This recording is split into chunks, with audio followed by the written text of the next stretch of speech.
The Pleasant Valley War, the Bloody Tonto Basin Feud, Arizona Territory. Late 1800s, Pleasant Valley looked peaceful from a distance. Tall grass, open water, good land for cattle. But beneath that quiet surface, something ugly was taking shape. This valley wouldn't be remembered for ranching. It would be remembered for blood. Pleasant Valley sat deep in the Tonto Basin, far from real authority. Sheriffs were scarce, courts were slow. If trouble came, you handled it yourself. That kind of isolation didn't just invite settlers, it invited grudges. By the 1880s, two families controlled most of the land and livestock in the area.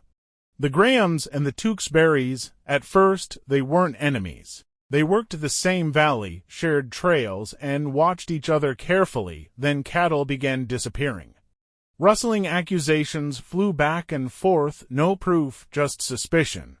In Pleasant Valley, suspicion was enough. Tempers hardened. Men began riding armed. Every encounter felt like a test, then came the first killing. A Graham family member was shot and left dead. No arrest followed, no trial, no justice. That moment mattered. Because once blood was spilled without consequence, the rules changed. After that, men stopped traveling alone, riders vanished on trails. Shots rang out from behind trees and rocks. Bodies were found days later, or not at all. If one side lost a man, the other answered back, not immediately, not openly. Revenge waited. It always does. Neighbors stopped talking. Storekeepers picked sides. Even lawmen hesitated to get involved. No one wanted to be next. By the mid-1880s, Pleasant Valley was no longer safe. Ambushes happened in broad daylight.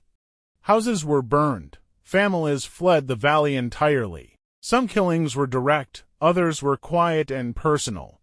Men rode out and never came back. The death toll climbed. Exact numbers were never recorded. Some estimates say more than 20 were killed. The truth is, no one really knows. Officials tried to intervene, but witnesses vanished. Juries refused to convict. Fear ruled the valley. Sheriffs knew that enforcing the law meant choosing a side, and choosing a side meant dying. So the feud continued, not because it was righteous, but because no one had the power to stop it. Eventually, the violence burned itself out. The Grahams were hunted down, one by one. Some were killed outright, others disappeared without a trace. By the end, one family was effectively erased from Pleasant Valley. The land fell quiet again, not peaceful, just empty. When the killing stopped, there were no winners. Ranches stood abandoned. Graves went unmarked. Stories were whispered instead of written down. The Pleasant Valley War wasn't about cattle anymore. It was about what happens when isolation, fear, and revenge take control. A place without law doesn't stay neutral for long. It chooses violence. Pleasant Valley still exists. But its name carries a warning. When justice disappears, blood fills the gap. If you want more true stories from the real American West, follow for the next chapter.